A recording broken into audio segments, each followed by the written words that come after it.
Hola, muy buenas tardes a todos.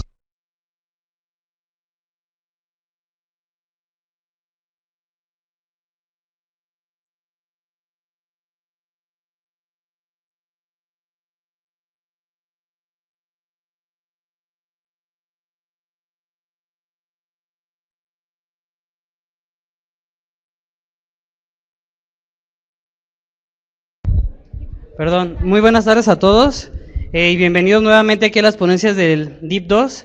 En esta ocasión nos acompaña la maestra en psicoterapia Magali Huerta Rico, a quien les pido que nos ayuden a recibir con un fuerte aplauso.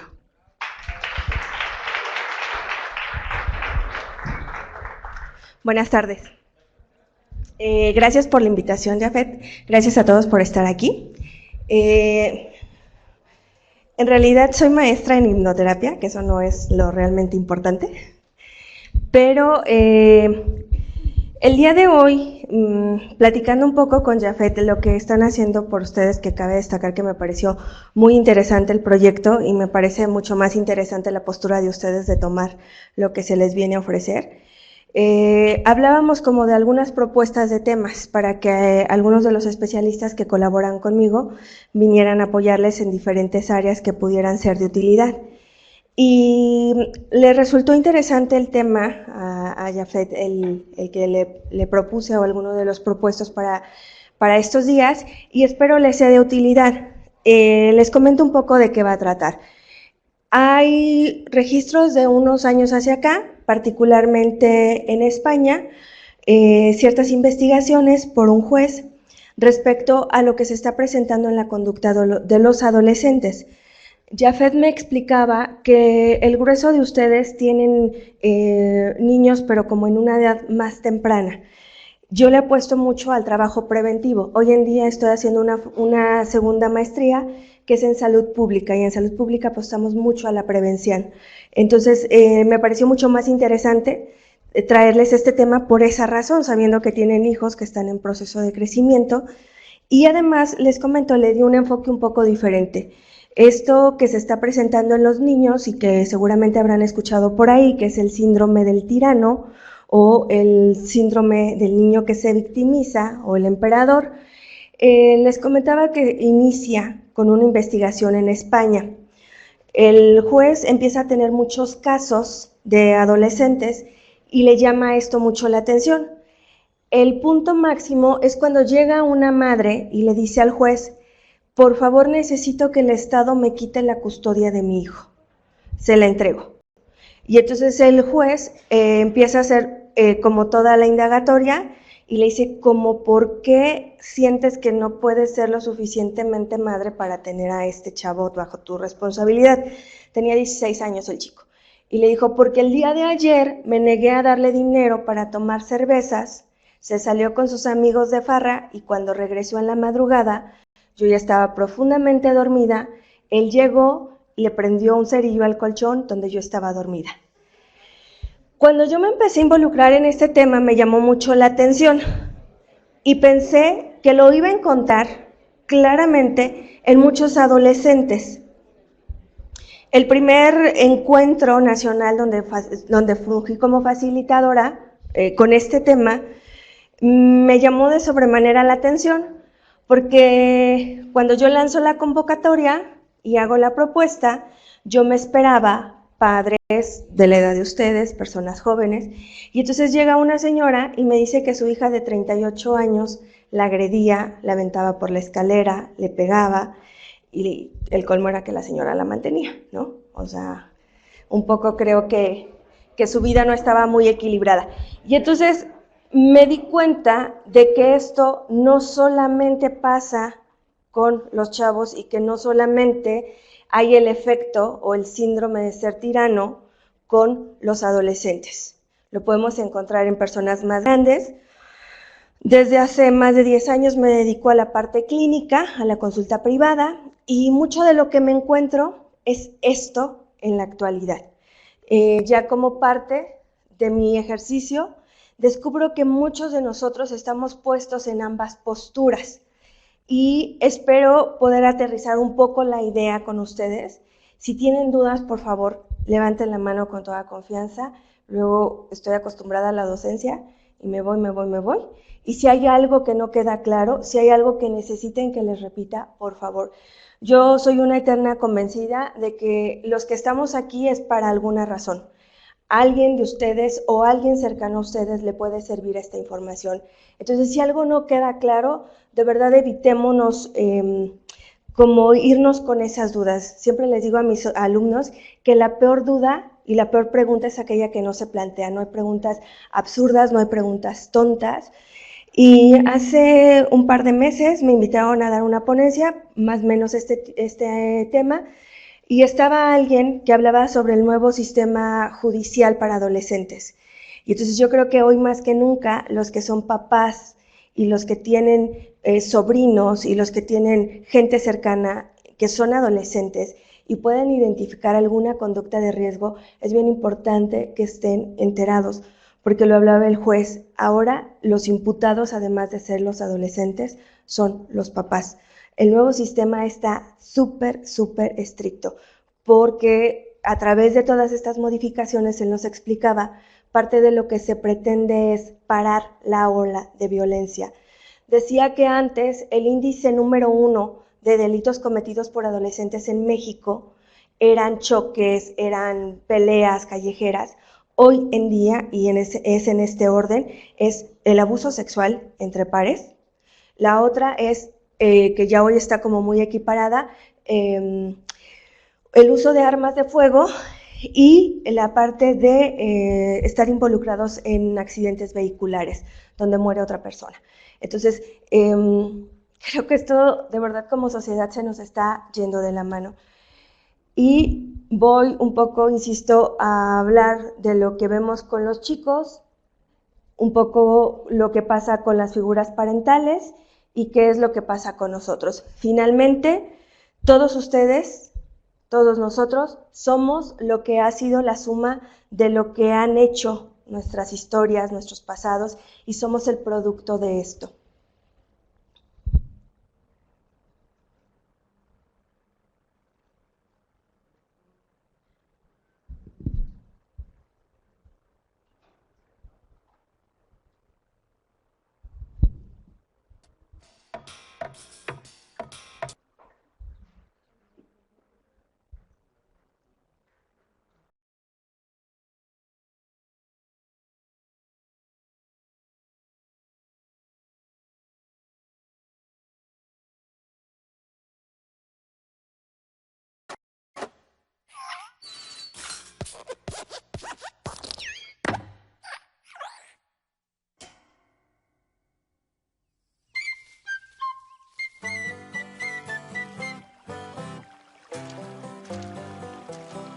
Here's a story on how strange is life with its changes, and it happened not long ago. On a high mountain plain where the sagebrush arranges a playground south of the snow, lived a lamb with a coat of remarkable sheen. It would glint in the sunlight all sparkly and clean, such a source of great pride that it caused him to preen. And he'd break out in high step and dance. He would dance for his neighbors across the way. I must say that they found his dancing enhancing, for they'd also join in the play.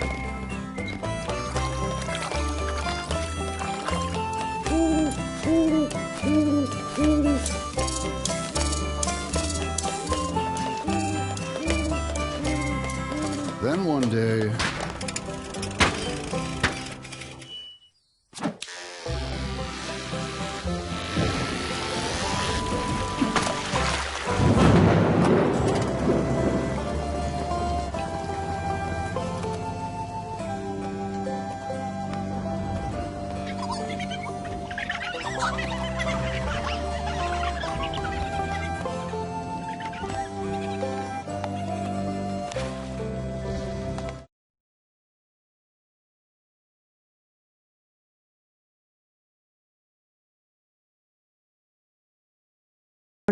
y la mirada del otro, diciéndonos está padre, hasta danzamos. Pero cuando hay algo que no embona, entonces nos apenamos, nos retraemos y entonces hasta olvidamos de disfrutar la vida.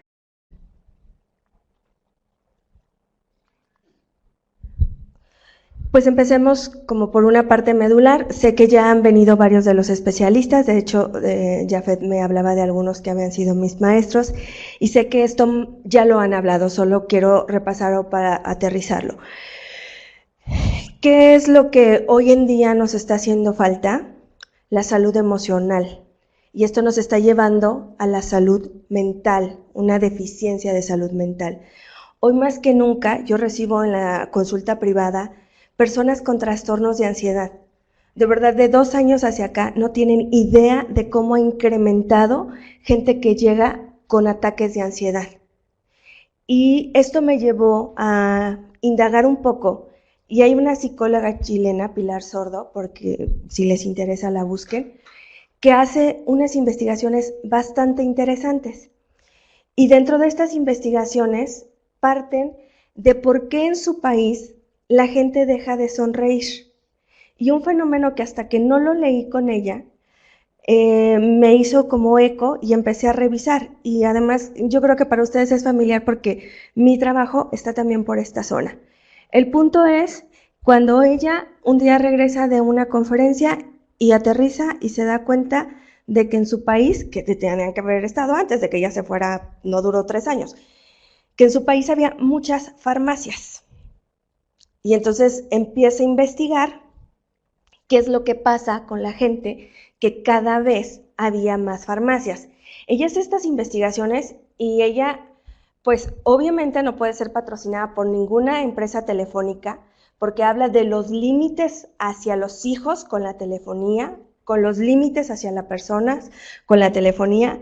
No puede ser patrocinada por una farmacéutica, que luego esas son las que en nuestro país aplican más presupuesto para investigaciones en el área de las ciencias médicas, porque habla de que la gente realmente tiene más una afección emocional. No estoy diciendo que no se requiere el antidepresivo, claro que sí, pero cada vez es más fácil para nosotros hacer uso del lenguaje y decir, estoy deprimida. No, de verdad, la gente que ha estado deprimida les puede decir que realmente la depresión se vive como esa falta de energía de no poderme mover. Y a mí me parece que México está emigrando mucho, mucho a lo que sale en esta investigación. Y hoy en día, muchos de ustedes están dentro de este rango de investigación, porque además descubre que en América Latina, que es donde hace su investigación, la adolescencia brinca topes de edad. Más o menos, ¿ustedes a qué edad creen que los chavos son adolescentes?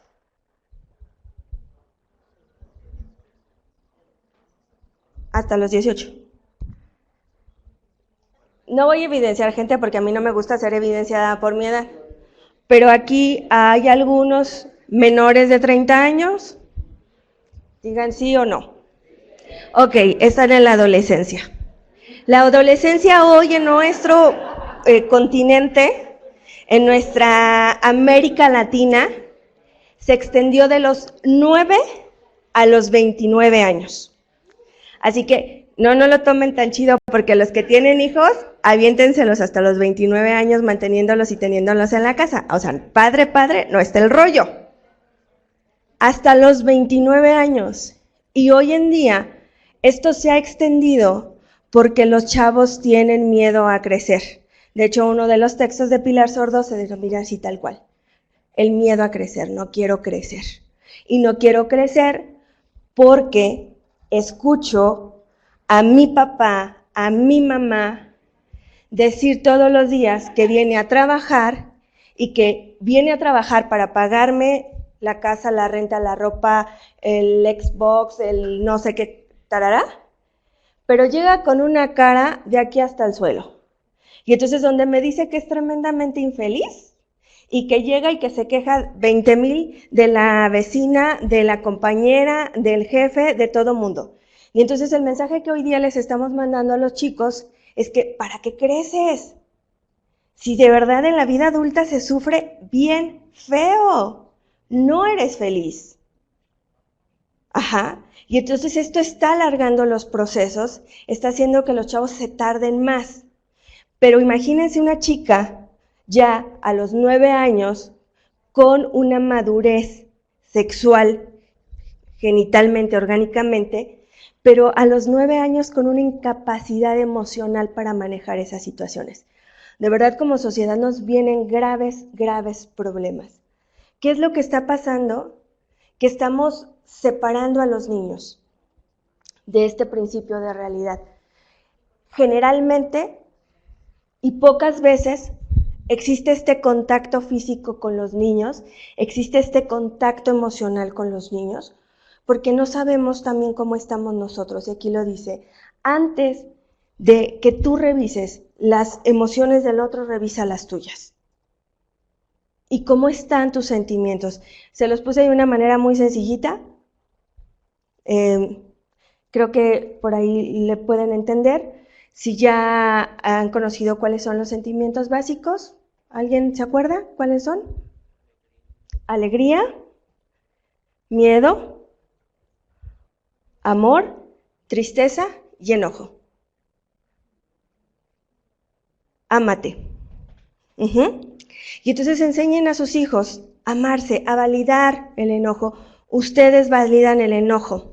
Las mujeres somos el ser más incongruente de este mundo y yo, dentro de las muchas cosas que les admiro y les respeto a los hombres, es que no soportan esa incongruencia. Porque nos dicen, ¿estás enojada? No. Y entonces, ¿cómo comunicamos? 90-93% de nuestro lenguaje es verbal. Solo el 7% restante es escrito. ¿Y por qué medio nos estamos comunicando hoy en día? Por el WhatsApp, gracias. O sea, nos estamos comunicando por el 7% de nuestra posibilidad. Y además en ese 7%, de repente, y yo no sé si ustedes se han cachado, pero de repente uno pone caritas felices así de ja, ja, ja, ja, y uno ni se inmutó. O sea, uno no sonrió, uno ni se le arrugó la cara, y entonces resulta que, sí, ¿no? Muy efusivos, ja, ja, ja, ja, ja, dice 20 caritas felices y nosotros impávidos. Y entonces estamos teniendo una desconexión de nuestros sentimientos. Ustedes saben a qué edad la retina de una persona cualquiera está habilitada para trabajar con un iPad, con un celular. A los 12 años. Aguas, los que tienen chavitos y les están facilitando estos medios, váyanse ahorrando para los lentes y la cirugía. Hay que pensar antes de actuar y hay que llevar una vida balanceada. Se movieron las... ¿Cuál es el problema? Cuando llegamos a las polaridades y entonces vamos de un extremo de ser víctima a ser tirano, y este desequilibrio nos lleva a vivir en la angustia. Hice bien, no hice bien, le contesté mal, ¿ok? Y eso, insisto, es lo que la gente hace que llegue a consulta terapéutica. Está bien padre, la neta. O sea, nos mantiene. Pero de eso no se trata este mundo. ¿Cuáles son las características de los tiranos que tenemos al lado? Sí, es cierto. O sea, de verdad cuando voy a trabajar con papás exclusivamente, les digo, de verdad dense cuenta, y no les quiero volar la chamba a los terapeutas infantiles, y no se los vengo a decir porque yo no trabajé con niños. Entonces, no es para que los compongan en el camino, es porque socialmente, de verdad. A ver, escuché una frase de un amigo que es psicólogo, es polaco, y él le decía una vez a una chica en una conferencia, ¿sabes por qué quiero que tu hija esté bien? Y ella le decía, pues no, porque ni la conoces. Le dijo, porque tu hija y mi hija van a compartir este mundo. Y entonces, si tu hija está bien, el mundo de tu hija está bien, que es el mismo mundo de mi hija. Si su mundo está bien, mi mundo también está bien. De los que vienen atrás de mí, para los que vienen atrás de ustedes. Entonces, esto es toma y daca. De verdad digo, qué padre, ojalá, que la gente llegara a terapia, pero llegar a terapia por un descubrimiento personal, no ya a este nivel, con una crisis de ansiedad. No saben de verdad cómo lo viven y cómo lo sufren, con la angustia, con la depresión. De verdad hay gente que llega a terapia de depresión y ni siquiera puede moverse. a ese punto? ¿Cómo estamos tan disociados de lo que sentimos que ni siquiera nos damos cuenta que eso ya no es una tristeza común? Algo más grueso está pasando. ¿Cuáles son las características de cuando yo me vuelvo un tirano o cuando yo estoy haciendo al que tengo al lado, ojo, que esto también contempla la parte de pareja, un tirano? Bueno, cuando esa persona controla, cuando esa persona manipula, cuando esa persona agrede y cuando esa persona violenta. Me sorprendió mucho porque dentro de un grupo de chicas, y era muy raro porque solo eran mujeres en esa generación, un día hablé de la violencia. Y entonces les decía a las chicas, ¿ustedes esperan ver la violencia física? La chava que llega con ustedes a terapia con el ojo morado. No, antes hubo todo un proceso y toda una historia de violencia. Desde que te tuercen los ojos, desde que te tuerce la boca, hasta que te hace jetas, hasta, perdón por mi lenguaje florido, hasta que palabritas agresivas, tonos devaluadores. ¿Vas a salir así? ¿En serio te vas a comprar eso? Eso es agresión. Después vienen las palabras, y que hoy en día una palabra tan fácil, tan genérica, es güey. ¿No? Así. Y entonces nos despersonalizamos, vamos perdiendo esta parte de la identidad del otro, del respeto del otro, y finalmente, pues, ¿qué pasa? Ay, un sapecito. Eso es violencia.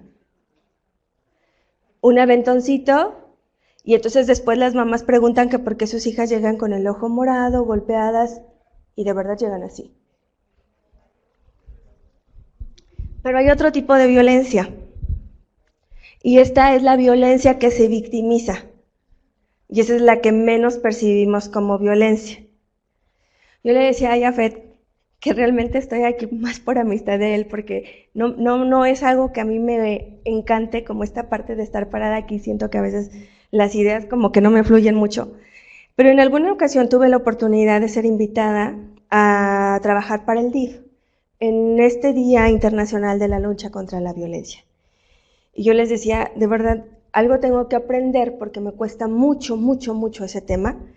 Y cuando le compartí un libro sobre violencia intrafamiliar a mi mamá, entendí, porque le dije, ¿te gustó el libro? Me dijo, no entiendo.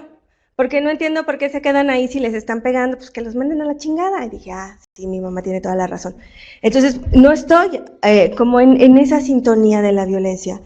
Pero recuerdo mucho esa conferencia y fue como una de las conferencias que a mí me dejaron muy impactada, porque cuando yo preparo los temas, espero que algo se lleven, pero no que les impacten de esa manera. Y en esa ocasión estaba una señora, y cuando yo les empiezo a hablar desde la violencia de aquel que se victimiza, y que a veces es más violento con el otro de lo que se quiere dar cuenta, y yo le decía, ok, ustedes identifican la violencia, la agresión, el ojo morado, pero ¿cuántas de ustedes, porque eran obviamente mujeres, cuántas de ustedes le dicen a sus hijos, ay, tu papá, para lo que trae de gasto, no nos alcanza? Ay, tu papá, mira, no sabe hacer las cosas, es un bueno para nada, otra vez tu papá con sus cosas. Y entonces yo les decía a las señoras, esa es violencia. Y además, ni siquiera crean que solo están violentando al marido, están violentando al hijo, porque ese hijo, como varón, se identifica con ese otro varón grandote. La idealización del niño inconsciente es, yo quiero ser como ese papá. Y entonces le estás diciendo a tu hijo, ay, ¿para qué vas a ser como eso?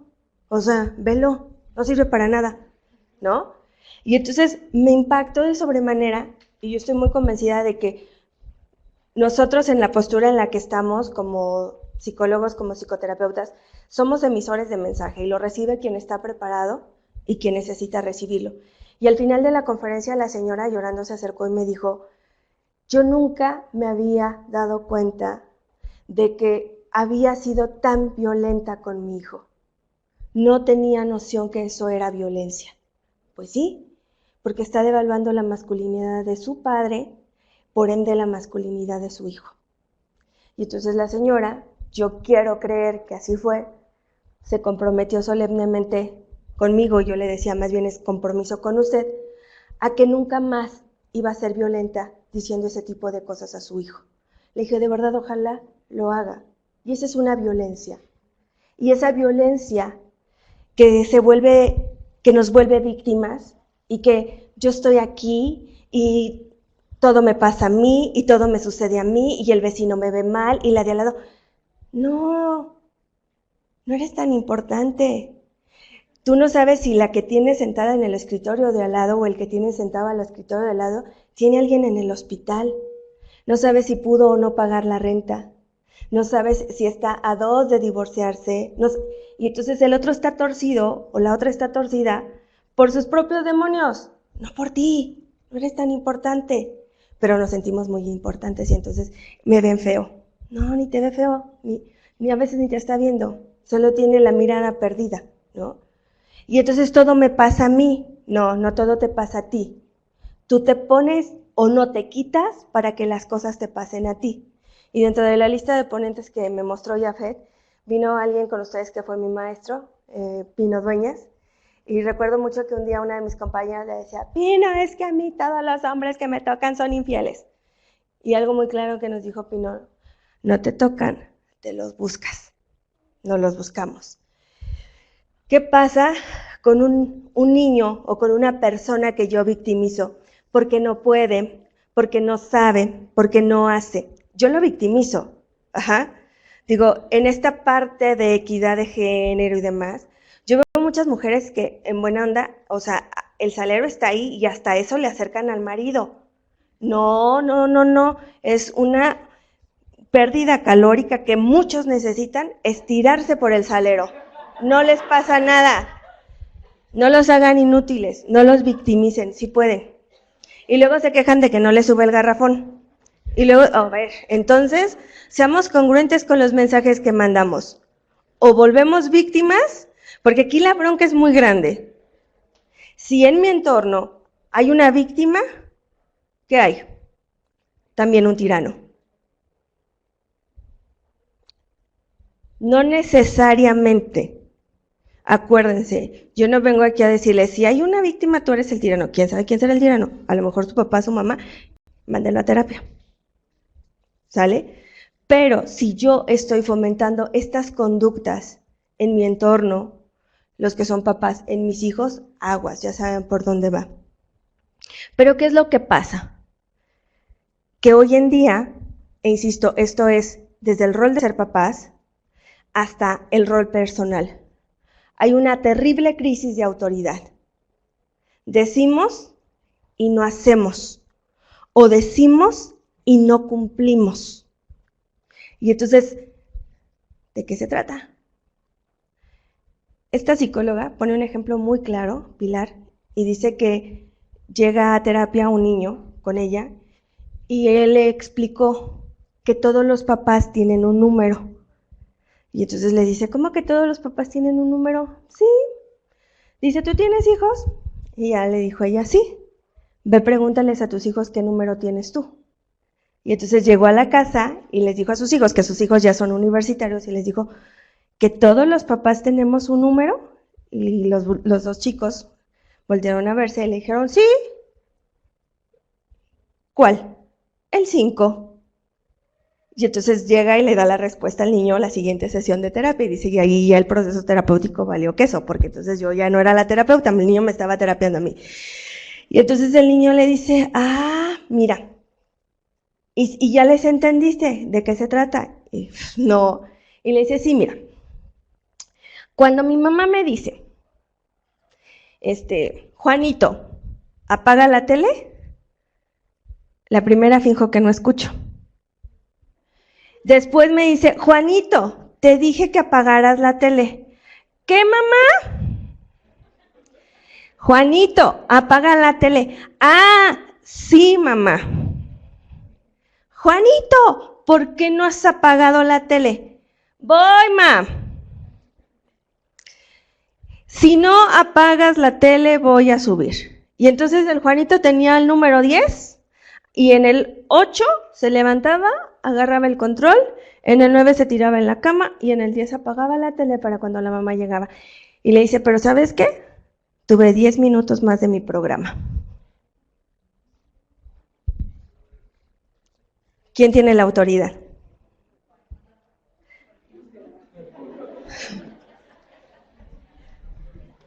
Si decimos, hacemos, ¿no? Y entonces hay que recobrar la autoridad que hemos cedido. E insisto, esto es no solamente con los chicos, es en mis relaciones cercanas, es en mi relación de pareja, cuánta autoridad he cedido, cuánto me vuelco en el otro, de tal manera que pierdo la dimensión de quién soy yo. De verdad es muy grueso. La gran mayoría, no sé por qué razón, pero la gran mayoría de las personas que llegan a terapia son mujeres. Y entonces, de verdad llegan desdibujadas, no saben quién carajo son, porque entre el rol de ser pareja, entre el rol de ser amigas, entre el rol de ser mamás, entre el rol, ya no supieron quiénes son, y ya no supieron qué quieren, y ya no supieron para dónde van. Y entonces llegan tremendamente infelices porque ya no saben qué quieren de esta vida. Hay que poner límites, y algo bien importante, hay que aprender a decir no. Se siente bien chido. Yo tengo que hacerlo. Hay que tener una autoridad amorosa. Porque te amo, te digo que no. E insisto, no solamente con los hijos, con los pares, con la pareja. De verdad no. Porque estoy renunciando a mí, porque estoy cediendo, porque estoy haciendo algo que no quiero. Pero no digo no. Porque entonces me vuelvo malo. Y me convierto en un tirano. Y eso socialmente en México no está bien visto. La gente que convive con personas que tienen problema de alcoholismo sabrán que esta estadística es cierta. Las mujeres, esposas de alcohólicos, generalmente se van cuando ellos se han rehabilitado, porque dejan de ser las víctimas que tienen que cargar con la cruz. Durante toda la vida no pusieron límites. Buscar el balance y el orden de las cosas. Los niños son más inteligentes de lo que ustedes imaginan. Existen estructuras jerárquicas. Y esto no es algo casual ni causal. Pregúntense, de verdad, hoy en día la educación que tienen los niños, ¿es la ideal? Niños que ni siquiera respetan a los abuelos, que les llaman por su nombre. Ay, porque somos amigos. No. Amigos allá afuera. La responsabilidad de los padres es de los padres. Y entonces estos chicos van perdiendo ese contexto de autoridad. Y cuando nos llegan a nosotros a la universidad que trabajamos con ellos, de verdad es tan difícil porque les cuesta entender. Y cuando yo me llevo los grupos de los chavos de repente a trabajar, no sé, en grupos, en asilos y demás, llegan y me andan tuteando a las viejitas y a los viejitos. Y entonces es así como de, bueno, ¿y cuándo se picaron el ombligo y comieron juntos para que sean qué o cómo? No tenemos respeto, no hay estructura jerárquica, hay desarmonía, hay caos, hay sufrimiento. Y esto lleva a la persona a caer en estados de ansiedad y de angustia. ¿Qué es lo que me hace sentir? Y esto se los quise aterrizar, seguro lo han escuchado. Marta Alicia Chávez es una psicóloga mexicana, investigadora de la UNAM, y es muy interesante. ¿Por qué me siento culpable en el caso de los hijos? Es porque paso poco tiempo con él, y yo también lo aplicaría en las parejas, pero esto lo tomé como de la parte de los hijos. Por sentir un rechazo o un agobio por lo que implica estar con esta persona, por creer y asumir que eres mala madre o tener un rol de mala madre o de mal padre, pues porque estoy trabajando y entonces no paso tanto tiempo con él y se vuelve un rollo compensatorio. Ella señala que existen 3 reglas de oro para crear un niño honesto, responsable y feliz. Y entonces yo cuando escribía esto dije, pero estas 3 reglas de oro son tan aplicables en las vidas y en las relaciones interpersonales que funcionaría de otra manera. La primera es, permite vivir las consecuencias de sus actos. Si hiciste algo, hay una consecuencia. Hoy los niños traen ese aprendizaje, no pasa nada. No hay una consecuencia a lo que tú hiciste. Todo lo que hiciste puede ser pasado por alto, ¿no? Y esta metodología de no hay castigos, no, pues si no se trata de que de verdad los crucifiquen, pero sí sanciones, ¿ok? Dejar que haga todo lo que pueda realizar. No, yo te lo llevo, no, yo te lo pongo. Trabajaba con una chica adolescente y me encantaba porque es sumamente inteligente. Y entonces me decía que cuando ella quería algo, le escribía por el WhatsApp a su mamá. Y la mamá le revienta a cocinar además. Y entonces, ¿me traes un sándwich? Y la mamá fingía que no veía el WhatsApp. Pero entonces ella revisaba la última conexión de su mamá y decía, no me leyó, pero sí vio que le llegó porque ya se conectó con alguien más. Y entonces le volvía a mandar otro WhatsApp. Y, mamá, ¿sí me escuchaste? ¿Me subes un sándwich? Y como la fastidiaba y la señora estaba chismeando con alguien más, entonces terminaba diciéndole, ahorita te lo subo. Entonces ya que obtenía esa respuesta, luego le decía, oye, ma, pero también me subes un jugo. Y bueno, la señora a regañadientes le hacía el sándwich, quién sabe cómo, y llegaba y tocaba el cuarto, pasaba y le dejaba el sándwich con el jugo, obviamente, y entonces le decía, fulanita, me revienta de sobremanera que comas en el cuarto y en la cama.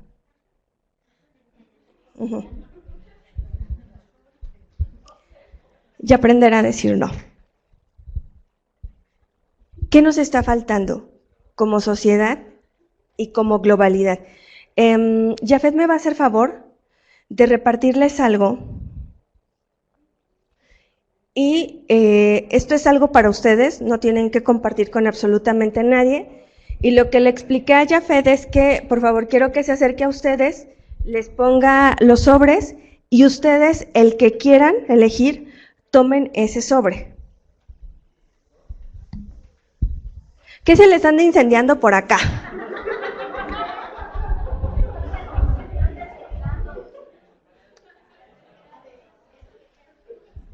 Es que escucho mucho.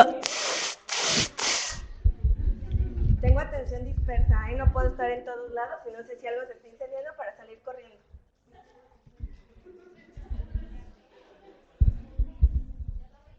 Sí, es para ustedes.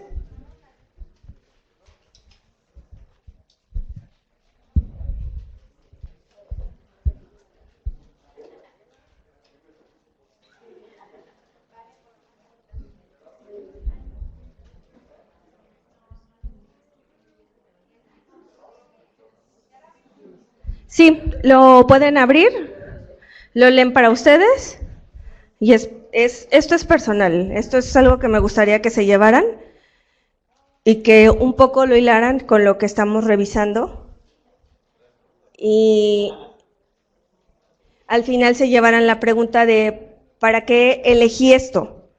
Porque no se están poniendo en la postura de ser víctimas de ¿para qué me tocó esto? Ni se están poniendo en la postura de tiranos, de Magali me mandó esto. Es para qué elegí esto y qué de esto es algo que toca con lo que yo estoy viviendo.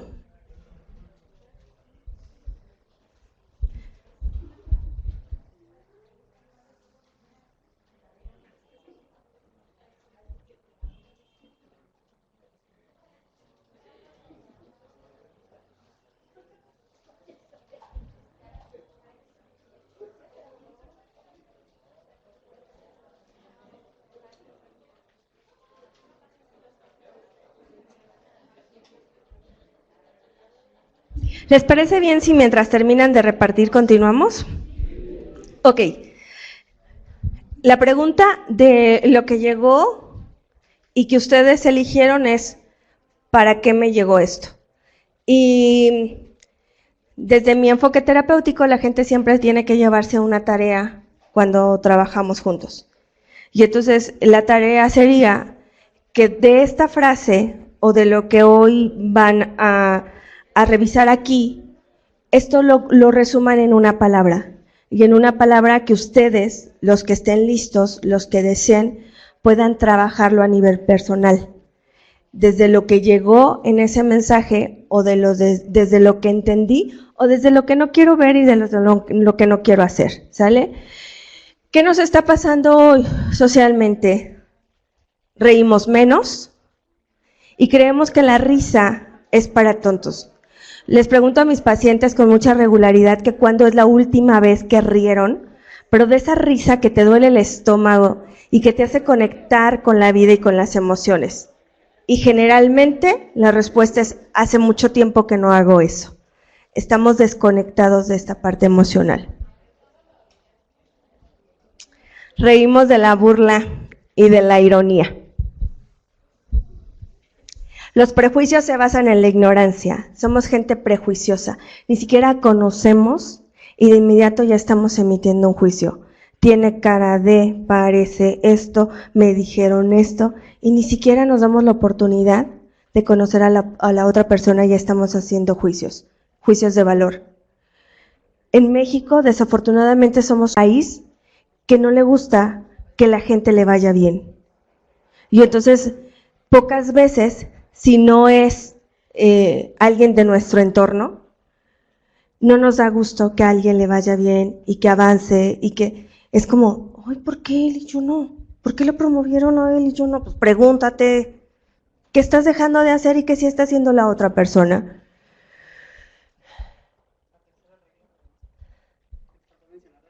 No, la tercera regla era decir no. Por eso creo que él no se alcanzó a escuchar. Perdón. ¿La regreso?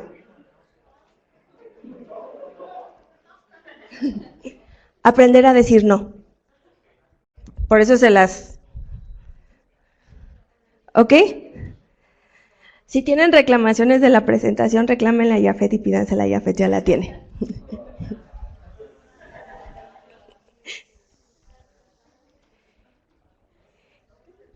¿Qué debemos de hacer? Escuchar a la gente que consideremos importante. Y perdemos tanta energía escuchando a la gente que no es importante en nuestro entorno. Y dejamos de escuchar a la gente que sí es importante en nuestro entorno. Y algo que resulta tan curioso es que en las épocas ancestrales era tan importante escuchar a los ancianos porque era la gente sabia. Y hoy los viejitos nos dan hueva. Es la neta. ¿De verdad? O sea, yo les digo a mis alumnos, vamos a un asilo y no quieren ir, pero les digo, vamos a la casa hogar y todos quieren ir a entretener a los niños y no sirven para nada con los niños, y los niños ni los pelan si no les llevan dulces. Y los ancianos que se viven necesitados de ser escuchados, de ser vistos, de ser tocados, dejamos de escucharlos. Dejamos de creer en la bondad. Si alguien hace algo por nosotros es, ¿y qué espera que le voy a regresar a cambio? ¿Qué será el interés que tiene? ¿O por qué me está dando esto? ¿Después le tengo que regresar otro favor? No. Hemos dejado de recibir. Damos, generalmente damos. Y más las mamás y más las mujeres mexicanas. Las mamás, si hay un bistec y hay 2 niños, es medio bistec y medio bistec. Y la mamá se come el pellejito que los niños no quisieron. O sea, ¿por qué? Aprendan a recibir. Chaparritos, hay un bistec, 3 partes. Aprendan a recibir. Si yo me vuelvo... Hay una frase de un amigo que quiero mucho y me dijo, en el momento que tú te vuelves miserable contigo, el mundo se vuelve miserable para ti. Y entonces ahí yo lo aplicaría con ustedes, porque finalmente mucho del concepto donde ustedes trabajan es esta parte de lo que entra, de lo que se va, de lo que fluye, de lo que llega. Quiero entender que la gran parte no es suyo, pero manejan lo de los otros. ¿Y cómo manejan lo suyo? Hay mucha más gente buena que mala, pero sigue existiendo un pensamiento mágico. Y a mí me gusta mucho, respeto, hay mucha gente que no le gusta. Hay un escritor mexicano que se llama Odín Dupeirón, dice que tenemos un pensamiento mágico estúpido los mexicanos. Creemos que mágicamente las cosas se van a solucionar. Y entonces, por eso existen tantos infocomerciales, por eso compran las fajas, por eso compran los ejercicios donde uno se para y va a reducir sin hacer mayor cosa. Tenemos que cambiar el pero por el y, así como el tengo que por el quiero que. Los que han estado en proceso terapéutico saben que esto cuesta una docena, porque entonces yo cuando digo quiero y no tengo, lo que estoy haciendo es asumiendo la responsabilidad. Cuando digo tengo que hacerlo, es porque mis antenitas que tenía el Chavo del 8 o no sé quién, me dicen que en mis historias me decían que yo tengo que hacer esto, yo tengo que hacer esto, y entonces como hilo de media me voy sin cuestionar si tengo o no tengo que hacerlo. Entonces cuando las cosas no funcionan, quien tiene la culpa, pues atrás, ¿no? Yo no me pude divorciar de una mala relación porque en mi casa las personas no se divorcian. Ah, entonces no eres responsable tú de tus acciones, sino de la historia de tu casa, de tu historia familiar, ¿no? No, es que en mi casa está mal visto tomar ese tipo de decisiones. Y entonces, sí checan cómo es, no puedo. No quieres. No quieres cargar con ese estigma. Prefieres cargar con alguien con quien no eres feliz. Vale. Prefieres no hacerte responsable de tus elecciones. Está bien. Pero entonces cuestiónense y de verdad reprográmense a ser responsables de su vida, evaluando qué tienen que hacer y qué quieren hacer. A veces la vida no nos da elecciones, pero si nos ponemos en la parte del tengo que sacar la chamba, tengo que estar aquí soportando a esta vieja que nunca en mi vida voy a volver a ver y, ¿saben qué? Libertad de elección. Quiero. Yo les digo al inicio del semestre a mis alumnos, si no me quieren soportar, no me soporten. Solo que el reglamento institucional dice que tienes que cubrir cierta cantidad de tiempo. Y tú ajusta tus faltas el día que amanezcas con cruda y digas, no tengo ganas de ver a Magali, no llegues. Pero entonces, a la hora del examen, que te evalúe todo, porque yo no voy a saber si esa pregunta era el día que tú te sentías malito, incómodo o crudito, va a venir en tu examen. Y entonces va a haber una consecuencia. No queremos consecuencias. ¿Qué hacemos para ser emocionalmente? Reconocer nuestros sentimientos, el ámate, facilito. El ser fuertes, pero ser fuertes no implica que no me duelan las cosas, al contrario. Hay un término maravilloso de la física aplicado a la psicología y que seguramente alguien de los que vino a trabajar con ustedes ya se los mencionó, y es el término resiliencia. Y es, yo les digo a mis pacientes es, ante los madrazos, volverte a parar. Y no pararte en esta actitud estoica de a mí no me pasa nada. La mejor manera de demostrar cómo es la resiliencia es aprender a hacer lo que hace una palmera. La palmera, cuando llega un huracán, pierde ramas, pierde frutos, pierde todo lo que pueda perder, y la palmera regresa. Pero ante un evento meteorológico de esa magnitud, donde hay pinos, donde hay robles, se deslavan y se van. Y entonces la palmera, si por curiosidad métanse a ver un video de un huracán donde haya palmeras. Las palmeras se doblan, son flexibles y tienen la humildad de decir, con esto no puedo. Eso se llama fortaleza. Aceptar los errores y decir, sí, me equivoqué. Esto lo dije, esto lo hice. No hay, él no quería. Sí querías, pero responsabilízate. Cuida tu salud. Insisto, aquí, en esta callecita, así, si recuerdo, sí tienen unas 2 farmacias como por aquí, y si le siguen a Bucareli tenemos un chorro más, y ahí estamos incrementando. Nosotros, en esta investigación que hace Pilar, nosotros tenemos todos los recursos para ser emocionalmente sanos. Contrariamente a lo que se esperaba, ¿cuáles son los países que emocionalmente son más sanos? Son aquellos países que están conectados con la muerte, que llevan una buena relación con la muerte. México, tenemos una buena relación con la muerte. Reconocemos la muerte, honramos la muerte, le damos el lugar, celebramos. Tenemos las razones, pero nos estamos desconectando de esa parte de nuestras raíces. Relaciones con la gente igual. Nadie va a entender mejor el estrés que traen que los que están al lado. Agradecer. Eso se nos olvida. Agradecer lo que sí tenemos y dejar de preocuparnos por lo que no tenemos. Olvidar y no quedarte en ciclos. Pero aquel que no me amó y entonces mi terapia... Ay, no, bye. Un día me dice una chica, oye Magali, fíjate que una chica fulana de tal... Y yo, sí, la recuerdo.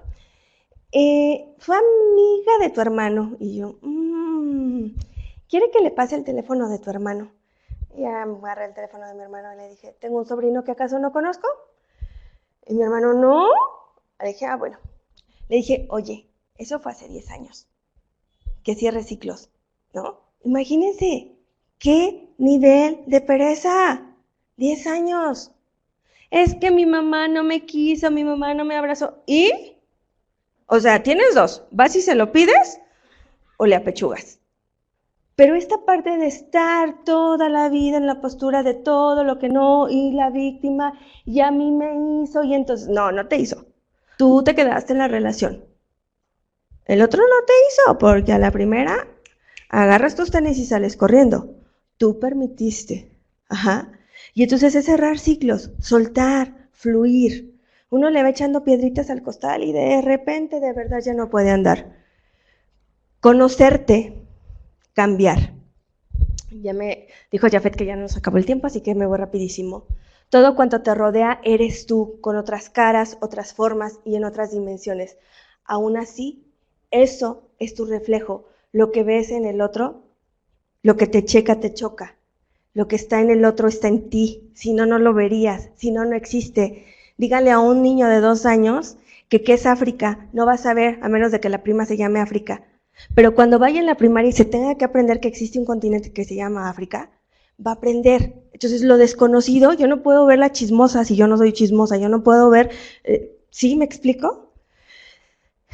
¿Qué es lo que pasa? Que venimos arrastrando esto que nos impide ser felices, nuestros miedos al abandono, nuestros miedos al rechazo, la humillación, el miedo a que seamos traicionados y el miedo a vivir las injusticias. A veces, y la gran mayoría de las veces, los peores inquisidores somos nosotros. ¿Qué hacemos?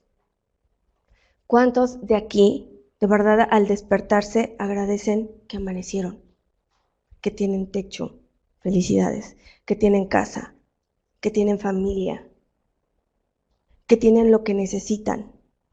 Un día váyanse tempranito, por ahí de las 5 de la mañana, afuera del hospital civil, del hospital de oncología, del hospital infantil. Y dense cuenta cuánto hay que agradecer. Elige a tus amigos. Tú eres parte de ese sistema. La gente que te rodea eres tú. Sé fuente de alegría. Y no esta alegría de, no. Y no en esta parte positiva de, ay, todo va a estar bien. No todo va a estar bien. No todo tiene que estar bien, pero tampoco no todo está mal. Aprende y siempre aprende. Sé creativo, haz lo que amas, disfruta, ríe, perdona, sé honesto, mantén lo que dijiste. Medita, ora, reza, lo que te funcione. Ponle el nombre que quieras. No te metas en asuntos ajenos. Toda la energía que desgastas en los asuntos ajenos, la dejas de aplicar en los asuntos propios. Sé optimista, persiste, sé proactivo. Cuídate, pero sobre todo responsabilízate. Nadie te va a cuidar. La gente llega con deseos de hacer transformaciones de vida cuando les dio un infarto, cuando descubrieron que tienen cáncer, o cuando el hermano tiene cáncer y cuando el hermano se les murió. No, responsabilízate. Estamos en un alto nivel de estrés. Jafet, ¿esto lo podemos omitir para ya terminar? Porque ya estamos sobre el tiempo, ¿sale? Si lo quisieran revisar, es un videíto muy padre de cómo estamos dejando de vernos a los ojos. En psicología, el término de la mirada es importante. En este momento, yo existo como Magali, la psicóloga que vino a dar una conferencia, porque ustedes me están viendo. En el momento en el que ustedes se retiren de aquí y yo me retire de aquí, yo dejo de existir en ese concepto. Ajá. Y este video, que ahí Jafet los tiene por si alguien se los quiere pedir, demuestra mucho cómo los seres humanos nos hemos dejado de ver a los ojos y cómo hemos dejado de conectar esa parte. Los que tienen hijos, por favor, no dejen de verlos a los ojos. Es el mejor regalo que le pueden dar a un hijo, el mejor regalo que le pueden dar a una pareja, el mejor regalo que se pueden dar ustedes mismos. Para que una pareja funcione, dice Karen Barr que se necesitan 3 cosas: admiración, apreciación, que sería la parte del amor, y el respeto. Y la admiración, a mí me encanta ver esas parejas de esposos que, o sea, se les cae la baba. Porque si no eres el fan de tu pareja, pregúntate qué está faltando. Busca los afectos importantes que te sostengan. Porque a pesar de que eres una palmera, necesitas la tierra, necesitas las raíces que te sostengan. Y nadie puede vender lo que no tiene en el corazón. Ustedes no pueden hablarle a la gente y decirle, ve por el futuro, ve por tus hijos, ahorra, cuida tu inversión, cuídate tú, te vendo un seguro de vida, te vendo... ¿Y ustedes? O sea, ¿ustedes se cuidan? Ustedes ahorran, y no me refiero únicamente al sentido monetario, al sentido emocional. ¿Se cuidan? ¿Se ahorran? O después de aquí de una jornada que están hasta el queso, llegan y hay que lavar los trastes, aunque no quieran, pero tienen que. Ajá. Pues por mi parte es todo. Un poco acarreado, pero les dije hablo mucho. No sé si tengan alguna duda, alguna pregunta. Yo estoy aquí algunos minutos todavía. Les agradezco infinitamente. Yo soy una eterna convencida de que si a una sola persona algo de aquí le sirvió, mi día, mi estancia aquí, tuvo sentido. Si hubiera cualquier duda, cualquier comentario, Jafet tiene mis datos, pueden enviarme un correo. En cuanto yo pueda, se los contesto, pregúntenme algo. Él tiene la presentación, lo que ustedes necesiten.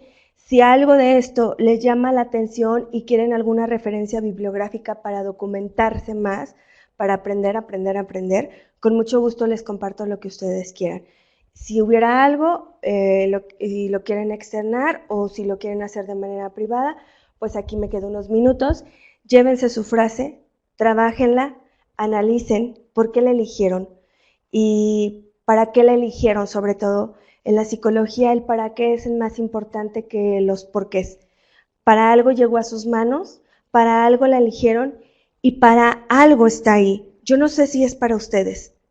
De repente me pasa que llego a terapia y acabo de leer algún libro o acabo de leer algo o de hecho, no sé, conecto como alguna idea y llego a terapia, y eso suele pasar con los pacientes cuando uno trabaja en psicoterapia. Y de repente la paciente te dice, es que no veo esto, no entiendo esto. Y hay cosas que de verdad así llegan. Para algo llegó eso a ustedes, para algo me tocó estar con ustedes aquí hoy, para algo están los que tenían que estar. Por mi parte es todo, muchas gracias. Si hubiera alguna duda, comentario, con mucho gusto.